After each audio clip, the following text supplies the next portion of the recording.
1 अप्रैल 2026 से नए वित्त वर्ष 2026-27 का आगाज होने जा रहा है और इसी के साथ आम आदमी के जीवन से जुड़े कई महत्वपूर्ण नियमों में बड़े बदलाव होने वाले हैं।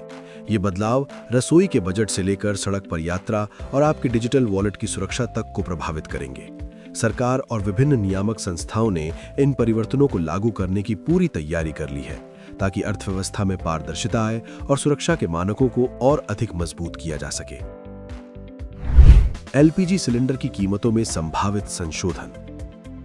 हर महीने की पहली तारीख को देश की प्रमुख तेल कंपनियां एलपीजी गैस सिलेंडर की नई कीमतें निर्धारित करती हैं।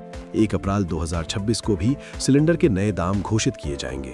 पिछले कुछ महीनों के रुझानों को देखते हुए ये माना जा रहा है कि वैश्विक ऊर्जा संकट और अंतर्राष्ट्रीय बाजार में उतार चढ़ाव के कारण गैस के दामों में बदलाव देखा जा सकता है। इसका सीधा असर घरेलू उपभोक्ताओं और व्यावसायिक प्रतिष्ठानों की जेब पर पड़ेगा। यदि कीमतों में बढ़ोतरी होती है तो आम आदमी के मासिक रसोई बजट में संतुलन बिठाना एक बड़ी चुनौती हो सकती है। ग्राहकों को महीने की शुरुआत में ही आधिकारिक वेबसाइट्स के माध्यम से नई दरों की पुष्टि कर लेनी चाहिए। सीएनजी, पीएनजी और एटीएफ की नई दरें। ईंधन की कीमतों में होने वाला बदलाव केवल रसोई तक सीमित नहीं है। सीएनजी, पीएनजी और विमानन ईंधन यानी एटीएफ की कीमतों की भी हर महीने समीक्षा की जाती है। पश्चिम एशिया में जारी तनाव और वैश्विक सप्लाई चेन में आ रही बाधाओं के कारण एटीएफ की कीमतों में उछाल की संभावना बनी हुई है। इसका परिणाम ये होगा कि आने वाले समय में हवाई यात्रा महंगी हो सकती है और विमानन कंपनियां किराए में बढ़ोतरी कर सकती हैं। वहीं सीएनजी की कीमतों में बदलाव से सार्वजनिक परिवहन और लॉजिस्टिक्स की लागत बढ़ेगी, जिसका सीधा प्रभाव फल, सब्जी और अन्य आवश्यक वस्तुओं की कीमतों पर पड़ सकता है। पैन कार्ड आवेदन के कड़े नियम। आयकर विभाग ने पैन कार्ड बनाने की प्रक्रिया को लेकर एक बड़ा नीतिगत फैसला लिया है जो 1 अप्रैल से प्रभावी होगा। अब तक आधार कार्ड के जरिए पैन कार्ड बनवाना काफी सरल था, लेकिन अब आवेदकों को आधार के साथ साथ अन्य सभी अनिवार्य दस्तावेज भी जमा करने होंगे। सरकार ने ये कदम पैन कार्ड के दुरुपयोग और वित्तीय धोखाधड़ी को रोकने के उद्देश्य से उठाया है। नई प्रक्रिया के तहत दस्तावेजों की जांच अधिक गहनता से की जाएगी, जिससे पैन कार्ड प्राप्त करने की अवधि भी थोड़ी बढ़ सकती है।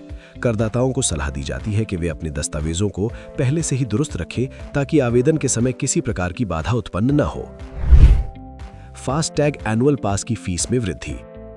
सड़क परिवहन और राजमार्ग मंत्रालय के अंतर्गत एनएचएआई ने 1 अप्रैल 2026 से फास्टैग के वार्षिक पास की दरों को संशोधित करने का निर्णय लिया है। जो पास पहले 3,000 रुपए में उपलब्ध था, उसकी कीमत अब बढ़कर 3,075 रुपए हो जाएगी। ये बढ़ोतरी हाईवे पर नियमित रूप से यात्रा करने वाले वाहन चालकों और ट्रांसपोर्टरों के लिए अतिरिक्त वित्तीय बोझ की तरह होगी।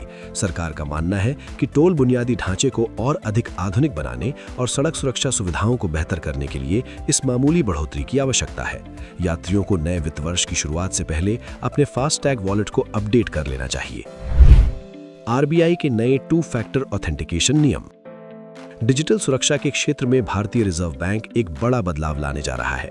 अब ऑनलाइन शॉपिंग, यूपीआई ट्रांजैक्शन या किसी भी डिजिटल फंड ट्रांसफर के लिए केवल एक ओटीपी यानी 1 टाइम पासवर्ड काफी नहीं होगा। 1 अप्रैल से 2 फैक्टर ऑथेंटिकेशन नियम अनिवार्य हो जाएगा, जिसके तहत हर लेन देन को पूरा करने के लिए कम से कम 2 सुरक्षा परतों को पार करना होगा।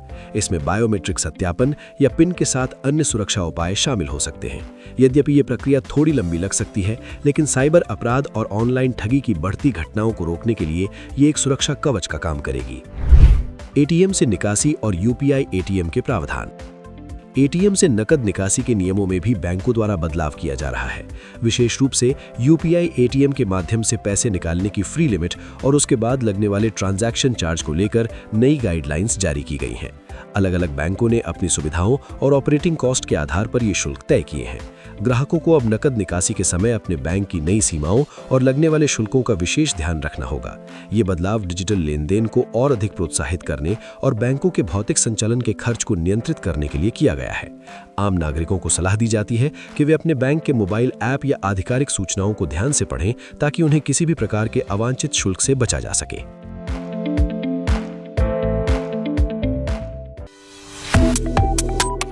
Subscribe to One India and never miss an update. Download the One India app now.